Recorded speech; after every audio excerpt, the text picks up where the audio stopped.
Kita melihat dari 1 Petrus. 1 Petrus pasal 2 ayat 1 sampai ayat yang ke-10, satu perikop ya.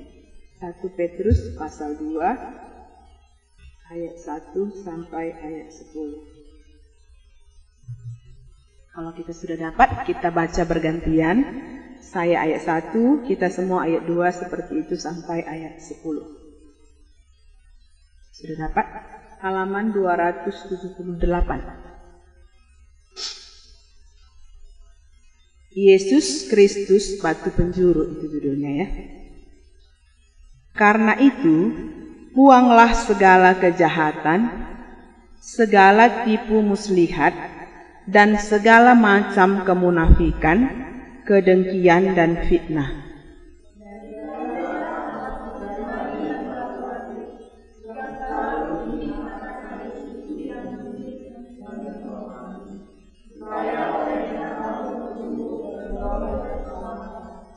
Jika kamu benar-benar telah mengecap kebaikan Tuhan,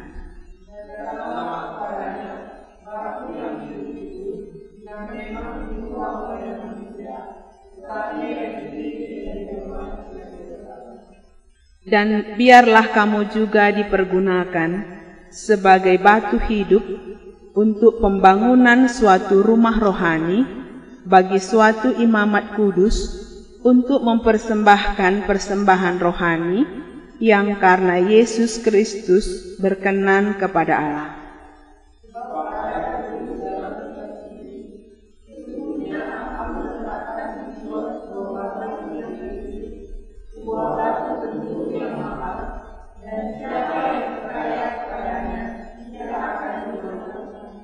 Karena itu, bagi kamu yang percaya ia mahal. Tetapi bagi mereka yang tidak percaya, batu yang telah dibuang oleh tukang-tukang bangunan telah menjadi batu penjuru, juga telah menjadi batu sentuhan, dan suatu batu sandungan.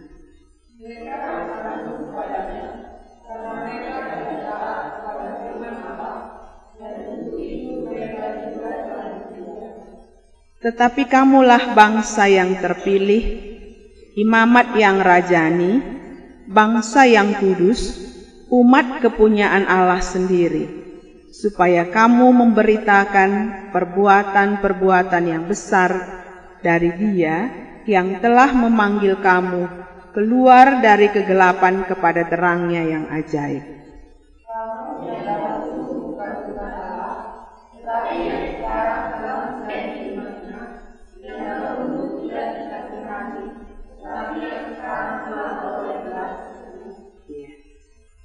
Kita sama-sama merenungkannya ya. Ini yang dikatakan Petrus kepada orang yang merantau, orang yang sudah percaya tetapi mereka di dalam perantauan. Ya, kalau kita melihat yang sebelumnya ayat 14 lah kita lihat. Hiduplah sebagai anak-anak yang taat, dan janganlah turuti hawa nafsu yang menguasai kamu pada waktu kebodohanmu. Tetapi hiduplah, hendaklah kamu menjadi kudus dalam seluruh hidupmu, sama seperti Dia yang kudus yang telah memanggil kamu. Sebab ada tertulis, kuduslah kamu sebab aku kudus. Dan jika kamu menyebutnya Bapa, yaitu Dia yang tanpa memandang muka, menghakimi semua orang menurut perbuatannya, maka hendaklah kamu hidup dalam ketakutan selama kamu menumpang di dunia ini. Ya, ini yang dikatakan Petrus ya. Jadi kita ini sebenarnya menumpang di dunia ini. Jadi dunia ini bukan milik kita selamanya. Kita hanya kos di sini kan gitu ya. Kalau numpang kan gitu, kos di sini. Makanya dikatakan, tadi saya memikirkan apakah tujuan Allah di dalam hidup orang yang percaya. Ya. Jadi kalau kita sudah percaya kepada Tuhan Yesus, apa yang dikehendaki Allah di dalam hidup kita? Ya. Kalau kita melihat dari ayat 1 tadi ya, karena itu buanglah segala kejahatan, segala tipu muslihat dan segala macam kemunafikan, kedengkian dan fitnah. Itu yang dikatakan oleh Petrus. Di dalam hidup orang percaya itu, apa yang perlu kita lakukan? Buanglah segala kejahatan. Kalau dalam ayat 14 tadi kan, hiduplah sebagai anak-anak yang taat dan janganlah turuti hawa nafsu yang menguasai kamu pada waktu kebodohan. Jadi orang yang belum percaya itu hidupnya bagaimana? Orang yang belum percaya dikatakan Petrus di sini bagaimana hidup? Kalau dari ayat 14 tadi, apa katanya? Yang menguasai kamu pada waktu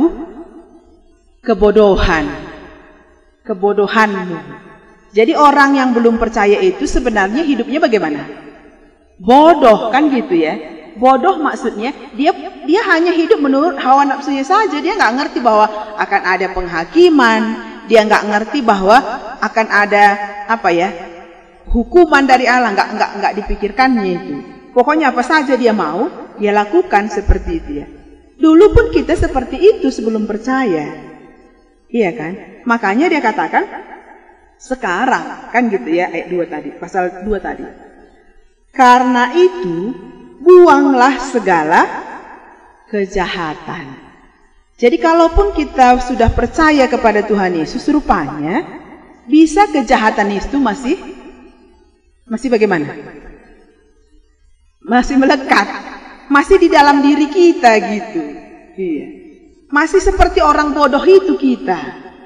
Makanya dia katakan, buanglah segala macam kejahatan. Apa yang perlu dibuang? Katanya yang pertama apa? Segala tipu muslihat. Tadi dalam bahasa Karo saya baca, arkiteken si tadingkanlah kerina si jahat, ulanai erbual. Jadi kebiasaan waktu kebodohan kita cenderung bagaimana? Rebual kan? Kayak kasih janari kondana. Langsung rebual gitu ya. Pokoknya apa saja pun yang kita kalau ditanya orang, kita cenderung senang kita rebual. Nggak merasa bersalah kita kalau kita rebual gitu. Karena begitu kebiasaan kita hidup gitu. Sekarang dikatakan Petrus, buanglah segala kejahatan. Itu jahat. Bohong itu jahat. Rebual itu jahat. Makanya kalau dari sekarang kita belajar untuk membuang bohong, artinya bagaimana? Nanti jadi kebiasaan hidup kita, nggak tahu lagi kita bohong kan gitu ya. Makanya dia katakan tadi apa?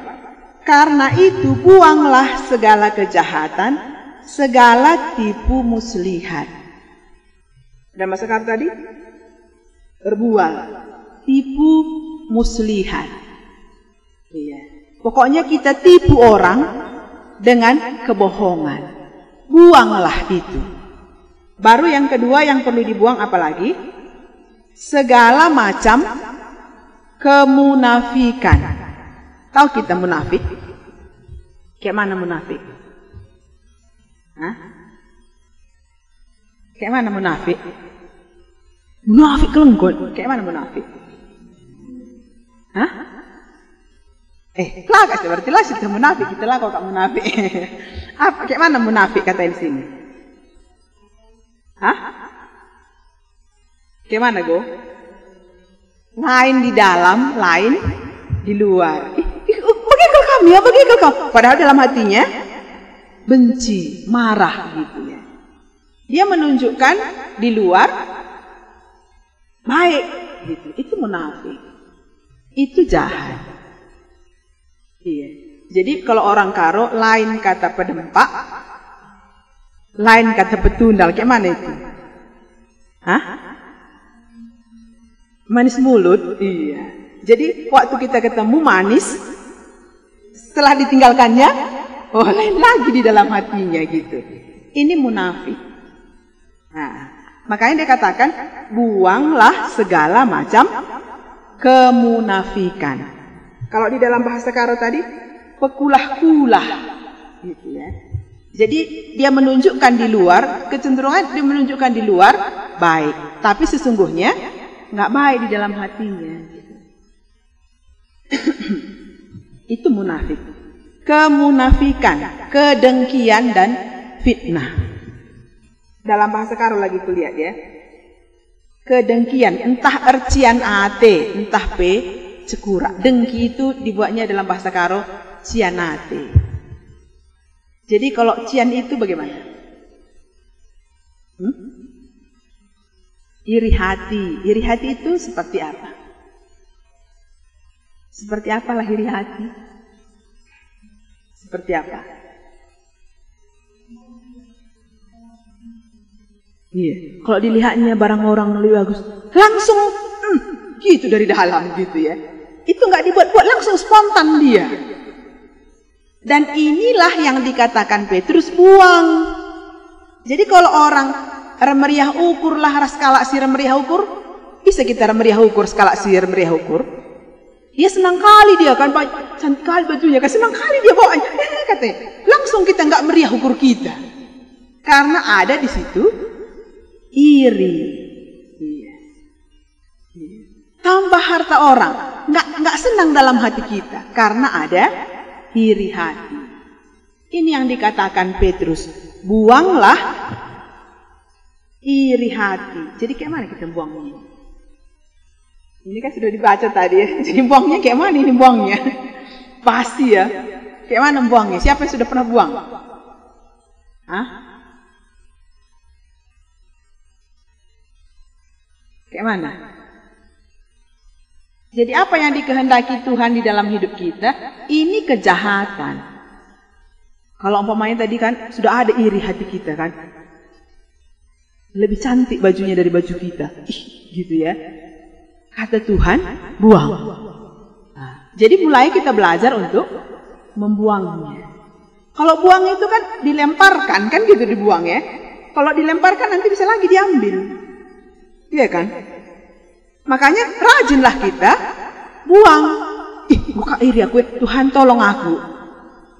Rejabu ya, Tuhan iri ke aku, Tuhan tolong aku. Ini akhirnya bisa kita remeriah ukur, baskala remeriah ukur.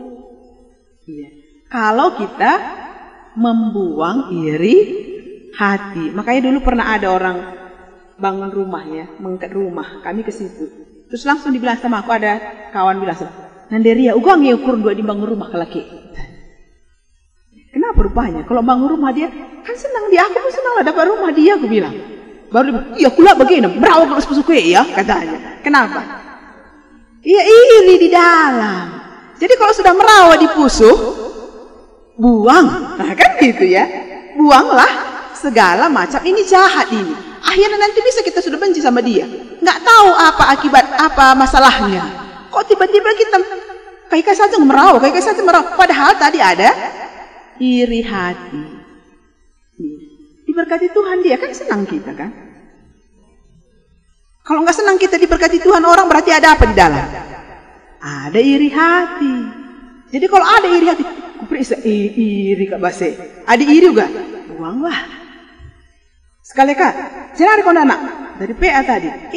Enak kau kawah. Kau karbual. Tuhan tolong aku. Ini belajar kita untuk membuang. PA pun malu kita bilangkannya sama kawan kita kan. Pendeta kak aku sok pendeta PA aku lalap katanya. Lebih baiklah bilang, kau aku tigena gitu kan. Buanglah segala macam kejahatan. Baru yang yang lain yang dibuang apa katanya? Fitnah. Fitnah itu di dalam bahasa karo entah pe sekura.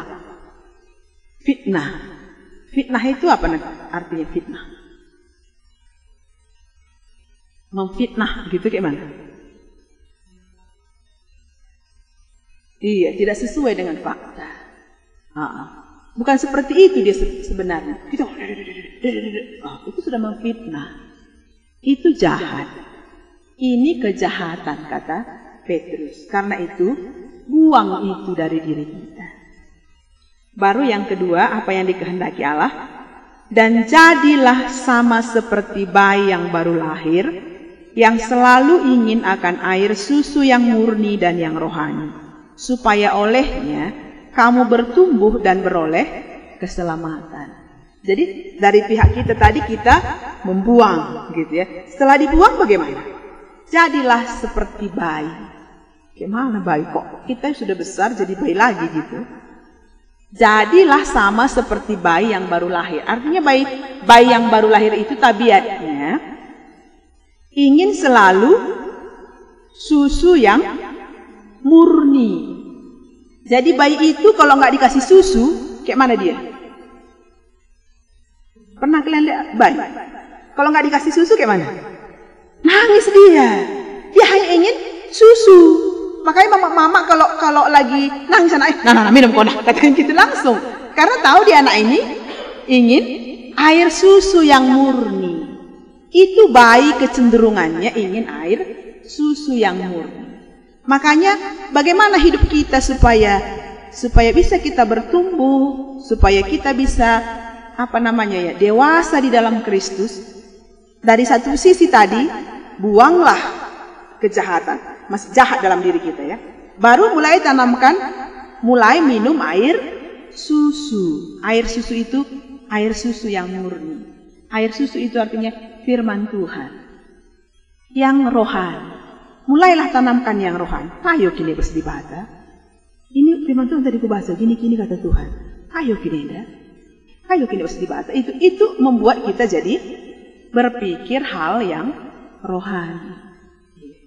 Makanya dia katakan tadi, jadilah sama seperti bayi yang baru lahir, yang selalu ingin akan air susu yang murni dan yang rohani, supaya olehnya kamu bertumbuh dan beroleh keselamatan. Jadi anak-anak kalau nggak dikasih susu pasti mati, iya kan? Anak-anak nggak dikasih minum susu kayak mana? Matilah. Iya. Makanya kalau iman kita ini kalau nggak diisi dengan firman Tuhan, kalau kita nggak memikirkan apa yang dikehendaki Tuhan, kalau nggak kita berpikir payung yang indah bersdibata, kalau nggak begitu kita bangun diri kita, ini akan MPP ini. Apa MPP? Mati pelan-pelan. Iya. Akhirnya nggak lagi kita merasa meriah PA, nggak lagi meriah kita rasa ketemu sama orang-orang yang rohani. Karena kita butuh air susu yang murni, firman Tuhan. Firman Tuhan, firman Tuhan menerangi jalanku, kan gitu ya. Arahku jangan kuda langit. Itu ada firman Tuhan. Baru dikatakan lagi ayat 3. Jika kamu benar-benar telah mengecap kebaikan Tuhan. Ini diajarkan oleh Petrus. Kalau kita sudah percaya kepada Tuhan Yesus, artinya apa? Sudah mengecap kebaikan Tuhan. Sudah kita kecap kebaikan Tuhan. Sudah kecap artinya apa? Ngo gejap na keleng ate di bata iya. Ngo gejap na ubahkan di bata perukuran. Ngo gejap na kalau dulu nggak terterima aku diriku seperti ini, kok bisa ku terima ya? Karena Tuhan gitu. Sudah digejapnya lagi Tuhan sudah memberkati dia gitu. Sudah rasanya, sudah mengecap, sudah dirasakannya Allah itu mengasihi dia. Jadi kalau kita sudah merasakan Allah itu sudah mengasihi kita, apa dia katakan? Ayat 4. Dan datanglah kepadanya batu yang hidup itu, yang memang dibuang oleh manusia tetapi yang dipilih dan dihormat di hadirat Allah. Jadi adinanggosi gejap di batang kelengi kita. Sudah kita gejapkan bahwa Allah itu sudah mengubah hidup kita.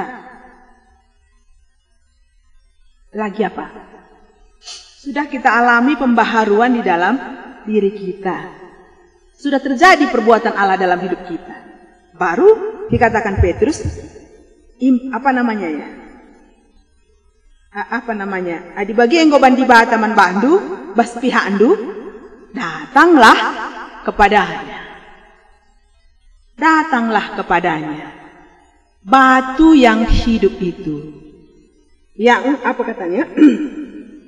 yang dibuang oleh manusia, dipilih, dihormat di hadirat Allah. Jadi Tuhan Yesus itu, Allah itu menghormati dia, menghargai dia. Manusia membuang dia, silanglang saja dah rasanya PA gitu. Silanglang saja rasanya kalau kita baca firman Tuhan terus gitu ya. Manusia memang seperti itu. Tapi kalau kamu sudah mengecap kebaikan Tuhan, datanglah kepadanya. Kalau datang artinya apa? Di situ tadi kalau datang kita sirah. Oh iya. Jadi kalau kita sudah mengalami Allah itu mengasihi kita dari pihak kita, datanglah kepada Allah. Datang untuk apa? Ayat 5. Dan biarlah kamu juga dipergunakan sebagai batu hidup untuk pembangunan suatu rumah rohani, bagi suatu imamat kudus, untuk mempersembahkan persembahan yang rohani, yang karena Yesus berkenan kepada Allah. Jadi kalau kita sudah mengecap kebaikan Allah dalam hidup kita, dari pihak kita, rekaman bana, untuk apa? Untuk apa katanya sini? Biarlah kamu dipergunakan. Ada yang kita mau tanyakan dulu sampai di sini. Jadi Petrus itu mengatakan, adi engkau melala ke perbahanan di Bataman Bandung, engkau kelengina kel kamu gejap kendu, engkau mati ya guna kamu. Datanglah kepada Allah, beri dirimu untuk dipergunakan. Dipergunakan untuk apa? Dipergunakan sebagai batu hidup untuk pembangunan suatu rumah rohani. Ini yang dikehendaki oleh Allah dalam hidup kita. Kalau Allah itu sudah mengerjakan dalam diri kita, dari pihak kita, datanglah. Kan dia yang baik. Memang orang menolak dia. Memang orang merasa, ngokam karyana bangkar, entah apa kata orang. Ngoena motusa, ngokolotsa, ngobatirasa, entah apa kata orang. Memang dia nggak mengalami perbuatan Allah. Tapi kalau kamu sudah mengalami perbuatan Allah dalam hidupmu, datanglah kepada dia untuk dipergunakan, beri dirimu dipergunakan untuk membangun rumah apa tadi katanya? Bait Allah untuk pembangunan rumah rohani. Jadi ini bukan dikatakannya kepada pendeta. Ini orang yang merantau. Orang yang merantau yang karena Tuhan Yesus mengalami penganiayaan. Kamu sudah mengecap kebaikan Tuhan dalam hidupmu. Datanglah kepada Tuhan supaya hidupmu ini dipergunakan. Tadi saya pikirkan ini ada bangunan ya. Bangunan ini tersusun dari batu di atas seng gitu ya. Ini jadi satu bangunan yang bagus. Tapi batu-batu ini disusun rapi gitu ya. Jadi kalau kita sudah percaya kepada Tuhan Yesus artinya, kalau kita datang kepada Tuhan Yesus karena kita sudah merasakan kebaikan Allah dalam hidup kita, kita datang kepada Tuhan untuk dibangun di dalam pembangunan rohani, bait Allah. Bait Allah bukan seperti ini tadi bangunan ya, tapi seperti inilah bangunan. Disusun untuk jadi satu bangunan yang bagus. Jadi Allah itu menghendaki hidup kita bisa dipakai untuk apa? Untuk pembangunan suatu rumah rohani. Bagi suatu imamat kudus. Untuk mempersembahkan persembahan rohani yang karena Yesus berkenan kepada Allah. Sejendak lebih apa yang kita mau tambahkan dulu atau ada yang kita mau tanyakan? Jadi kayak mananya supaya kita bisa bertumbuh di dalam iman? Alokan Tuhan Yesus gue kualokan. Dosa terus kulakukan, nggak mau kubuang. Terus kayak mana lagi tadi? Firman Tuhan nggak mau aku diisi dalam diriku. Nggak mau aku itu dari pelita hidupku. Terus apa lagi? Nggak mau aku diriku dibangun untuk membangun rumah rohani. Ini nggak akan bisa kita dewasa. Jadi kalau kita sudah percaya kepada Tuhan Yesus, Allah mau supaya kita menjadi dewasa. supaya kita bisa dipakai untuk bangunan yang rohani. Ada yang kita mau tanyakan dulu? Saya ingat, atau sering saya ceritakan, nggak tahu ya, tapi saya ulang-ulang lah. Dulu waktu kuliah, mahasiswa ya, kami dulu di mahasiswa itu ada kebaktian mahasiswa Kristen. Terus ada buat Bible Camp, kayak gini kita buat Bible Camp ke mana kita? Ke Tongging ya, kami dulu ke Parapat. Di dalam hatiku gitu ya, apa yang bisa kubuat untuk pekerjaan Tuhan ini? Apa yang bisa kulakukan untuk pekerjaan? Karena pekerjaan Tuhan ini Allah mau supaya aku bisa ikut mengambil bagian, kuberi diriku gitu. Makanya kupikir-pikir, dulu bingkai-bingkai gambar-gambar itu ya, kayak mana buat bingkai-bingkai gambar itu kupikir. Kutanya orang, kayak mana buat bingkai-bingkai itu? Oh, gitu kursi ban bingkai-bingkai gambar gua sama kawanku, gitu. Ban kami bingkai-bingkai bakui kami. Enda bi 5.000 sada gitu ya. Baru pikirkan lagi, apalagi bisa kukerjakan. Kutanya orang, belum kamar ban kue bawang, belum. Pinjam ampian dulu ya, kasih ampiannya kan. Ini nggak ada, kalau mahasiswa kan nggak ada alat-alat kita. Kalian kan ada di rumah kalian kan, ini nggak ada. Kupinjam, buat kue bawang lah tiap hari buat kue bawang. Petak-petak segi 4 gitu ya, masukkan ke toples, kede-kede aku. Jangan kue bawangku ya, 25 1, 20 bandu limper, 20 bana jadi limper untungnya kan. Gitulah aku buat. Pikirlah, apalagi yang bisa kukerjakan gitu. Karena dalam pengertianku aku sudah diselamatkan. Kutandai ngebangku gitu ya. Kutandai bangku maksudku aku dari keturunan penyembah berhala. Sudah Tuhan tarik aku. Sudah kualami perbuatan Allah dalam hidupku. Apa yang bisa kulakukan? Beri dirimu. Gitu. Baru kupikir-pikir lagi. Aku gak bisa buat kue. Tanya ada kawan kan. Kamu ngajari kami ban kue? Gitu kan. Rumah kami kali kita ya, ban kue kita ya. Iya kan. Oh gini kita buat. Kamu ngajari kami pinjami lah kompor-kompor orang, semua peralatan kue kami pinjami di rumah kami. Baru kutanya lah ke rumah-rumah. Bi, ngit kampan kue itu. Ugakin kue kai katam. Adina 1 kilo kari kapas kerina bahanna 3.000 man kami. Ngit kam? Ngit kata. Akhirnya rumah kami jadi pabrik. Bikin kue terus. Untuk apa? Untuk pembangunan. Aku cuma itu tahu, nggak tahu khotbah. Tapi ini bisa kukerjakan kan. Makanya dikatakan Petrus tadi, kalau kamu sudah mengecap kebaikan Tuhan dalam hidupmu, berilah, datanglah kepadanya, beri dirimu untuk dibangun, untuk membangun rumah rohani. Makanya kena ikut camp. Karena uang camp 65.000, subsidi setengah. Dari mana uangnya? Dari mama kita kan nggak dikasih kan? Coba sen, ada kasih ban. Itu yang membuat kita menjadi dewasa. Makanya aku rasa aku ini orangnya pemalu, aku ini orangnya nggak tahu apa-apa. Kalau tanya orang terluka saja kumpul bisa sendiri bagaimana? Karena harus begitu ku kerjakan, akhirnya aku sudah mulai percaya diri gitu. Makanya dia katakan tadi apa?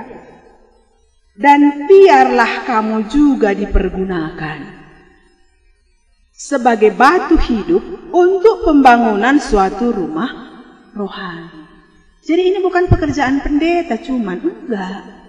Orang yang sudah percaya itu, kalau kamu sudah mengecap kebaikan Allah dalam hidupmu, apa yang bisa kulakukan untuk Tuhan? Ada ngajak kalakin, entah kaikin, ada lagi masalah. Kayak gelarna kalender, kayak buat kalender lagi. Kalender rendu. Baru tahu aku, nggak tahu lagi aku diriku ini mandu. Aduh kalender. Bukan untukku, tapi untuk pembangunan rumah rohani supaya bisa dibawa orang mendengar firman Tuhan. Ini yang dikatakan oleh Petrus. Baru ayat 6 ya. Sebab ada tertulis dalam kitab suci, sesungguhnya Aku meletakkan di Sion sebuah batu yang terpilih, sebuah batu penjuru yang mahal, dan siapa yang percaya kepadanya tidak akan dipermalukan. Jadi Petrus mengatakan, aku meletakkan batu di Sion itu batu penjuru. Jadi Tuhan Yesus itu sebagai batu penjuru. Dari situlah dibangun susunan bangunan. Kemana ini bangunannya? Ini batu penjuru. Batu penjuru artinya dari sini awalnya gitu ya, baru dibangun kemari. Kalau kita beri diri kita kepada Tuhan Yesus itu sebagai batu penjuru, dari situlah dibangun hidup kita. Kemana Tuhan mau? Saya nggak pernah terpikir saya melayani penuh, nggak kepikiran ke situ. Pokoknya saya hanya memberi diri untuk membangun rumah rohani. Baru selanjutnya ya, orang yang percaya kepadanya tidak akan dipermalukan. Saya sudah lama percaya, tahun 91 saya percaya.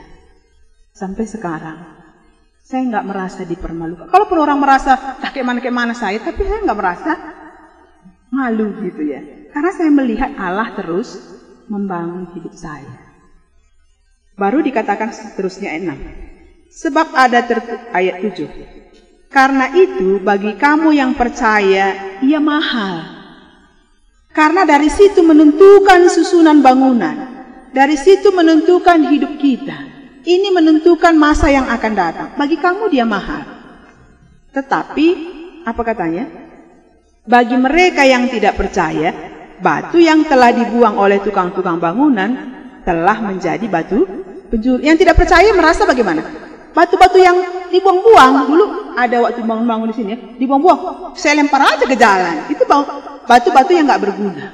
Seperti itu rasa orang Tuhan Yesus itu. Nggak berguna rasanya. Buang-buangnya saja. Padahal ini mahal, ini menentukan seluruh hidup kita. Ini menentukan masa depan kita. Ini menentukan orang ke surga kan? Bagi kamu dia mahal. Bagi mereka itu merupakan batu-batu yang gak mahal. Baru dikatakannya ayat 6, ayat 8 ya. Mereka tersandung padanya karena mereka tidak percaya, tidak taat kepada firman Allah. Dan untuk itu mereka juga telah disediakan. Mereka tersandung. Tersandung artinya apa yang tersandung? Hah? Tertukuk, iya. Artinya sudah mentok, sudah enggak. Cuman tersandungnya di dalam bahasa Haro. Ayat 8. Bagi pelik tersurat, enda membatu sirban sepagi kalak tertuktuk. Batu air banca kalak jongkang. Jadi Tuhan Yesus itu membuat orang tersandung dia. Tuhan Yesus itu membuat dia jongkang. Iya. Baru seterusnya saja kita lihat dulu ya. Tetapi kamulah bangsa yang terpilih, imamat yang rajani, bangsa yang kudus, umat kepunyaan Allah sendiri, supaya kamu memberitakan perbuatan-perbuatan yang besar dari Dia yang telah memanggil kamu keluar dari kegelapan kepada terangnya yang ajaib. Tetapi kamu, katanya, orang percaya itu, kamu itu adalah bangsa yang terpilih.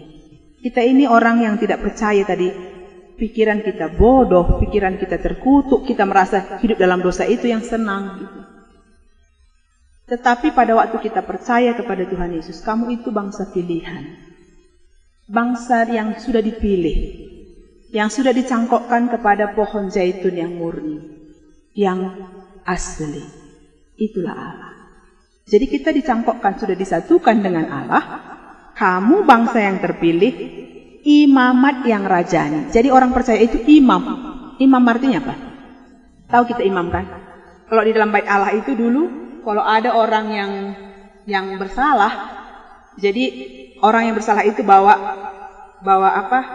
kambing atau apa gitu persembahannya supaya dia mengaku dosanya kepada Tuhan sebagai korban. Dia kasih ke imam.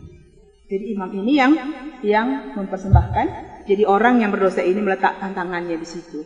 Artinya imam mempersatukan orang berdosa dengan Allah yang kudus. Jadi kalau kita sudah percaya, artinya kita sebagai imam, kitalah yang mempersatukan orang yang berdosa itu dengan Allah yang kudus, kita pengantara. Si katakan kujah, te iya, rahia ku Tuhan Yesus sundai.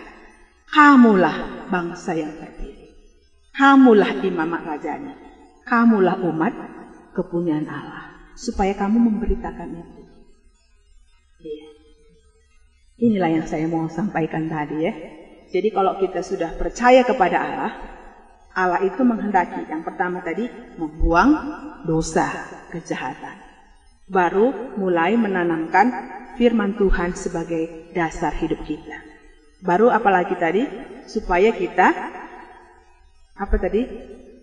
datang kepada Allah untuk memberi diri dibangun. Kamu itu umat Allah. Kamu itu imam. Kalau kita sebagai imam Allah, pengantara, kalau kita nggak memberitakan berarti nggak akan terjadi keselamatan bagi orang lain. Jadi kalau kita sadar kita sebagai imamat rajani, berarti kitalah dipilih Allah untuk menceritakan Allah itu kepada orang lain. Ayat 10. Kamu yang dahulu bukan umat Allah, tetapi yang sekarang telah menjadi umatnya. Yang dahulu tidak dikasihani, tetapi yang sekarang beroleh belas kasihan. Inilah orang percaya. Dahulu nggak dikasihani, sekarang sudah menerima belas kasihan Allah. Dulu kamu, apa tadi katanya? Tidak umatnya, sekarang menjadi umat Allah.